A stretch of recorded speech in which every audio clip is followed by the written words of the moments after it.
With Shadow of the Erdtree just recently releasing, all of my friends are playing it. But there's just one problem. I haven't even beaten Elden Ring before. Yes, I've played it in the past, but never to completion.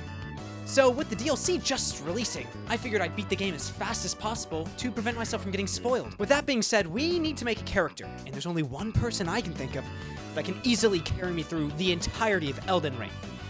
And that's Colonel Sanders. With her character out of the way, and after getting bonked by this grafted guy, we make our way into the world of Elden Ring. And I have to say, From Software knows how to make an entrance with their stunning visuals and optional mini-boss as soon as we make our way out. The first real challenge I have in this run is restraining myself from strangling this guy and fighting this goon, the Tree Sentinel. And if I can't beat the Tree Sentinel, I might as well end the run now. Never mind, I guess. We're gonna skip him for now. And we're gonna go fight the real first boss of the game, Margit, the Fell Omen. Taking only one attempt to beat him, we easily beat Margit. I guess this means the Tree Sentinel is just harder than the first real boss of the actual game. Who would have thought? Well, anyways, we get to talk to our maiden, Miss Malenia, who invites us back to the Round Table Hold. This is pretty much the hub area where you get to upgrade all kinds of stuffs, I guess. Okay, back to the real task at hand. Let's go back and fight the Tree Sentinel. Who are you? Well, I know what questline I'm doing. So, distractions aside, we killed the Tree Sentinel. Yippee! So, off to beat the next guy in the way of becoming the Elden Lord. And that specimen is Godric the Grafted. Yeah, he sure is something. I think I missed some lore stuff because I really don't know why we have to beat him. But I did. Halfway through the fight, he sort of just super glued a dragon to his arm. That's cool, I guess. Anyways, the NPC squad sort of killed him for me. I really hope this doesn't become a reoccurring thing. This is where the game really opens up. Welcome to Liurnia of the Lakes. Look, you can see Hogwarts from here. Now, because I've been just gunning for bosses, I haven't leveled up or upgraded anything, which will come back to bite me. At this point, I sort of just decided to head in a straight line to the next boss, located here. After running past the Burger King, this fluffy boy, we have arrived at the main event of Hogwarts, Rinola, the Full Moon. This fight sort of has a unique approach where you have to beat up these poor, crippled girls without legs, only when they're singing. Beating up 3 of them will actually let you attack the real boss. Now, normally, this boss isn't that hard. In the second phase, you can sort of just stun lock her. Well, I couldn't beat her, so I just sort of left to get better stuff. First, we need a weapon, something that really shows off who Colonel Sanders is as a person. This totally unrecognizable sword should do. I think it could even be so good that it's gonna get the last hit on the final boss. We really need to get some levels too. So I bullied this poor dragon and leveled up. Also, we got new armor. We stole it from this poor tarnished guy. Oh. With all of this, I would assume that we could beat Rinola the Full Moon now. And I assumed right this time. After beating Rinola, I sort of decided to go on my own side mission and hang out with this wolf guy named Blythe. Together, we beat up this Bloodhound Knight guy and called it a day. From here, I decided to go to the northwest of Liurnia of the Lakes for personal reasons. Don't judge me.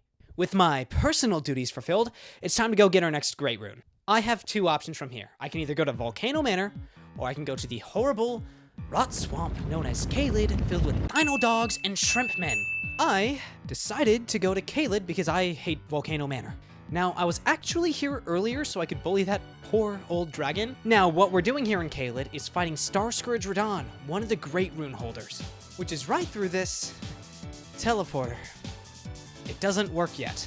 So it turns out, in order to fight Radahn, you have to activate the Radahn Festival event, which can be done in a few different ways. One way is by talking to this jar guy, and the other is advancing Ronnie the Witch's quest.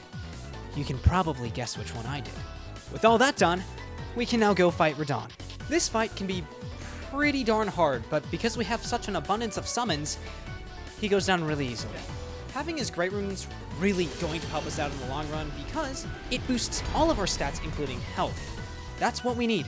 Because we now have 3 Great Runes, one from each of the big bosses we fought, Rinola the Full Moon, Godric the Grafted, and Star Scourge Radahn, we now have access to the capital, which is where we can become the Elden Lord.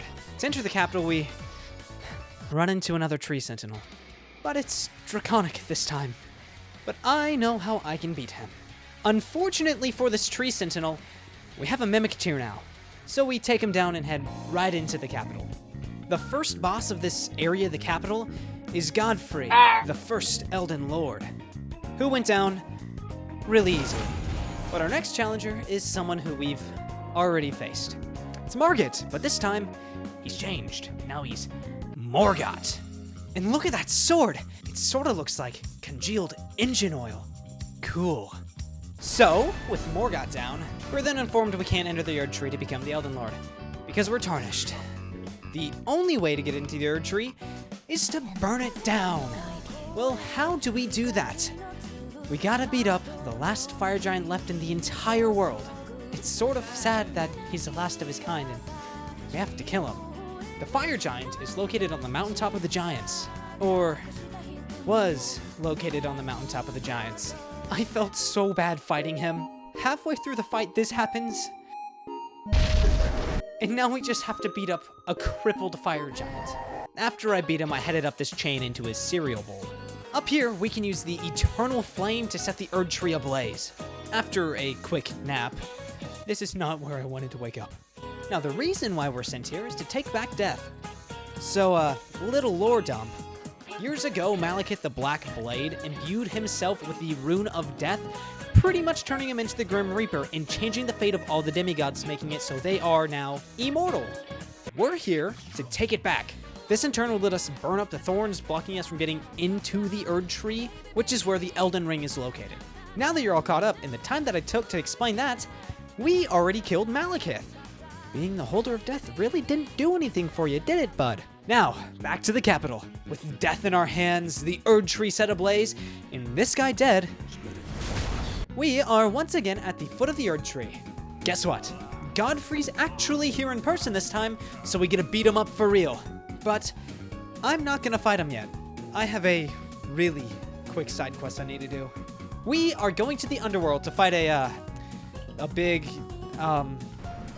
whatever this is. Taking him out leads us to the Moonlight Altar, where we're going to propose to Ranni the Witch. And I swear, this is important to the plot. You'll see.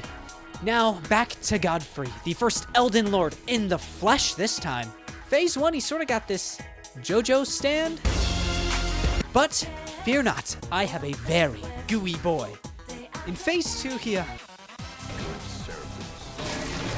okay, he can't be that much stronger, right? It's a 2v1. Okay, new strategy. Blood flame slash until Goopy Boy can get him. We won. Perfect. Now, into the Erdtree to fight the final boss, Radagon of the Golden Order. This crumbly cookie holds the Elden Ring. See? Look, it's just hiding inside of him. Let me just... And there we go. He's gone with minimal effort. Now for, Phase 2. And if it's anything like the first phase, it's not. All we have to do is... Wait, no! Stop! Alright, he may be a little bit harder than I expected, but that just means I have to learn his moves. We've made it so far, and this is it. This is the final battle. Sure enough, it didn't take as long as I thought. It only took 26 tries. With the Elden Beast defeated, we now become the Elden Lord. Now, because we gave Ranni that special ring, she becomes our Moon Maiden. That's the canon ending for Elden Ring. You can't change my mind. And that's simply how our story ends. Or is it? You see, throughout the game I collected these 2 medallion pieces. One was relatively easy. I run into Liurnia and snag the first piece from this little Albinoric guy. The other piece was absolute hell. You see, the second piece to this secret medallion is hidden behind this guy, Commander Nile, who was the absolute bane of my existence.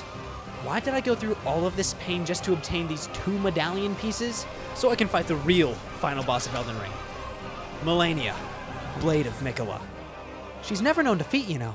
Before that, I think we need to prepare with new armor, new talismans, and last but not least, I got myself a little help as well. You see, This entire time I've had someone sitting next to me, telling me where to go, how to get through the game as fast as I possibly can. So, for the final fight, I'm taking him with me. I know I'm not soloing Malenia because I have Guts Berserk with me, but I don't care. I bought the game, I'm gonna play it the way I want to. So, with all of these preparations, we are ready to head into the Erdtree. That's where Malenia's at. Getting through here was pretty easy. There's one boss who got annihilated, and the only actual pain was running through this rot swamp. But here we are, at Malenia, geared up and ready to go. With all the stories I've heard, she's gotta be a hard boss. So I'm prepared to spend hours fighting her. So we enter the fog gate, and it took 2 tries. So in our second attempt at fighting her, for some reason on my friend's side of the game, she just sort of stood there after doing her Scarlet Aeonia move. So he gave her a good whack and she died. Yeah. Well, that's Elden Ring, I guess. Time for the DLC.